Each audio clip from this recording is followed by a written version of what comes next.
ശ്രീലാൽ, ഞാൻ നേരത്തെ പറഞ്ഞത് രാഷ്ട്രീയത്തിൽ അസാധ്യമായി ഒന്നുമില്ല എന്ന് തെളിയിച്ച ആൾ കൂടിയാണ് നിതീഷ്. ഇപ്പുറത്ത് നിൽക്കുന്ന നിതീഷിനെ അപ്പുറത്ത് കാണാം, അപ്പുറത്ത് നിൽക്കുന്ന നിപ്പിൽ ഇപ്പുറത്ത് വീണ്ടും വരുന്നത് കാണാം.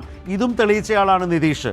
അതുകൊണ്ട് തന്നെയാണ് ഈ ടാലിയിൽ എൻ ഡി എയുടെ പക്ഷത്തിപ്പോൾ നിൽക്കുന്ന JDUവിനെ MGBയുടെ പക്ഷത്തേക്ക് ഇട്ടാലും ബീഹാറിൻ്റെ ചിത്രം മാറും, അധികാര മാറ്റം എന്ന് സംഭവിക്കും. ഞാൻ പറഞ്ഞത് 2024 ലോക്സഭാ തെരഞ്ഞെടുപ്പിന് മുമ്പ് നിതീഷ് മുൻകൈയെടുത്ത് മുന്നോട്ട് കൊണ്ടുവന്നൊരു ദേശീയ രാഷ്ട്രീയത്തിൻ്റെ മാറ്റത്തിൻ്റെ സൂചന ഉണ്ടായിരുന്നല്ലോ.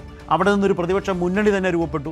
പക്ഷേ അവിടെ നിന്ന് തിരിച്ച് നിതീഷ് BJPക്കൊപ്പം പോകുന്നത് നമ്മൾ കണ്ടു. ഞാൻ അതാണ് പറഞ്ഞത്, കോൺഗ്രസ് കുറച്ചുകൂടി യാഥാർത്ഥ്യബോധത്തോടെ കാര്യങ്ങളെ കണ്ടിരുന്നെങ്കിൽ 2024 2025 കുറെ കൂടിയൊക്കെ മാറ്റങ്ങൾ ദേശീയ രാഷ്ട്രീയത്തിലും ബീഹാറിലും വരുത്തുമായിരുന്നില്ലേ? അത് കാണേണ്ടത് കോൺഗ്രസ്സാണ്. കോൺഗ്രസിന് അത് കാണാൻ സാധിക്കില്ല എന്നുള്ളതാണ് അവരുടെ ഏറ്റവും വലിയ പ്രശ്നം. അവരിന്ന് എത്തി നിൽക്കുന്ന ഈ വീഴ്ചയുടെയും ഈ പതനത്തിൻ്റെയും കാരണങ്ങളൊന്നും അതുതന്നെയാണ്. ഈ പറയുന്ന നരസിംഹറാവുവിന് ശേഷം പ്രധാനമന്ത്രിയായി എത്തിയ മൻമോഹൻ സിംഗ്, അദ്ദേഹത്തിൻ്റെ അവസാന കാലത്ത് എന്തായിരുന്നു അദ്ദേഹത്തിൻ്റെ അവസ്ഥ? രാഹുൽ ഗാന്ധി പരസ്യമായി ഒരു സ്വന്തം പ്രധാനമന്ത്രിയെ ഇത്രയും മോശമാക്കുന്ന രീതിയിലുള്ള നടപടികൾ എടുത്ത് അല്ലെ അദ്ദേഹത്തിന് മോശക്കാരനാക്കിയത്. അതോടൊപ്പം തന്നെ അദ്ദേഹത്തിന് അന്ന് ആ സർക്കാരിനെതിരെ ഉണ്ടായിട്ടുള്ള അഴിമതി ആരോപണങ്ങൾ അത് പലതും അന്നത്തെ ഒരു സർക്കാരിൻ്റെ ഓർഡിനൻസ് പ്രസ് ക്ലബിൽ കയറി ദില്ലിയിൽ വെച്ച് കീറിയെറിഞ്ഞത്.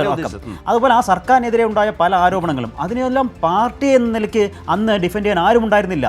അന്ന് പ്രണബ് മുഖർജിയുടെ നേതൃത്വത്തിൽ മാറി നിൽക്കുന്ന ഒരു കാര്യമാണ് നമ്മൾ കണ്ടത്. അന്ന് കോൺഗ്രസ് പാർട്ടി അന്ന് മൻമോഹൻ സിംഗിനൊപ്പം നിൽക്കാൻ തയ്യാറായില്ല എന്നുള്ളതാണ്. മൻമോഹൻ സിംഗ് ആയതുകൊണ്ട് അദ്ദേഹത്തിൻ്റെ കാലാവധി പൂർത്തിയാക്കി അദ്ദേഹത്തിൻ്റെ വഴിക്ക് പോയി. അത് മറ്ററിയാം. അതിനുശേഷമാണ് അതിനുശേഷമുള്ള പതനം നോക്കൂ കോൺഗ്രസിൻ്റെ. അവിടെ രാഹുൽ ഗാന്ധിയെ അവരോധിക്കാൻ വേണ്ടി, രാഹുൽ ഗാന്ധിയെ പ്രതിഷ്ഠിക്കാൻ വേണ്ടിയിട്ട് നടത്തിയ ശ്രമങ്ങൾ, പിന്നീട് പ്രിയങ്ക ഗാന്ധി വന്നപ്പോൾ ഉണ്ടായ നടപടികൾ, ഇത് മറ്റേതെങ്കിലും ഒരു നേതാവിനെ അംഗീകരിക്കാൻ കോൺഗ്രസ് ഇതുവരെ തയ്യാറായിട്ടുണ്ടോ? ഒരു പ്രാദേശിക പാർട്ടിയും അംഗീകരിക്കാൻ കോൺഗ്രസ് ആകപ്പോൾ ബീഹാറിൽ പോകുമ്പോൾ ബീഹാറിൽ നിൽക്കുന്ന ഈ തേജസ്വി യാദവിനോടൊപ്പം നിൽക്കുന്നു. കാരണം ബീഹാറിൽ വേറെ ഒരു സാധ്യതയും ഇല്ലാത്തതുണ്ട്. UPയിൽ എന്താണ് അവസ്ഥ? UPയിൽ അഖിലേഷ് യാദവിനൊപ്പം പോയല്ലോ ഒരു ഘട്ടത്തിൽ. അതിനുശേഷം തള്ളിപ്പറഞ്ഞിറങ്ങിപ്പോയില്ലേ?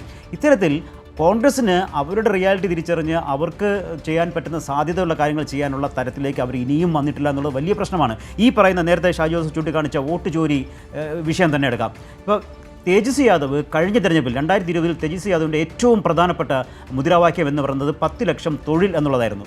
10 ലക്ഷം തൊഴിൽ കൊടുക്കും RJD അധികാരത്തിൽ വന്നാൽ, അല്ലെങ്കിൽ RJD സഖ്യം അധികാരത്തിൽ വന്നാൽ എന്നുള്ളതായിരുന്നു ഏറ്റവും പ്രധാനപ്പെട്ട പ്രചാരണ ആയുധം 2020. അത് ജനങ്ങൾ ഏറ്റെടുത്തു. ജനങ്ങൾക്കിടയിലേക്ക് അത് ആ പ്രചാരണം ഇറങ്ങിച്ചെല്ലാനുള്ള സമയം കിട്ടി.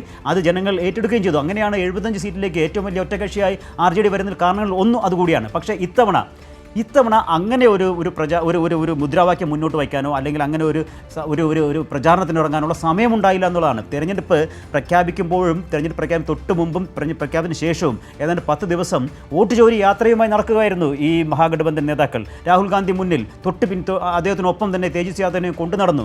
ഇങ്ങനെ ഏതാണ്ട് 10-15 ദിവസം ആ വഴിക്ക് പോയി. അതിനുശേഷമുള്ള, അതായത് ഇപ്പോൾ തെരഞ്ഞെടുപ്പ് പ്രഖ്യാപിക്കുമ്പോൾ പരമാവധി 30 ദിവസമാണ് പ്രചാരണത്തിന് കിട്ടുക. അതിനു മുമ്പ് പ്രചാരണം തുടങ്ങിയിട്ടുണ്ടാകും. പക്ഷേ കാതലായ പ്രചാരണം അപ്പോഴാണ് നടക്കുക. ആ സമയത്ത് ആദ്യത്തെ 10 ദിവസം വോട്ട് ചോരി ഈ പറയുന്ന പ്രചാരണവുമായി ആരുടെ മുന്നിലേക്കാണ് പോകുന്നത്?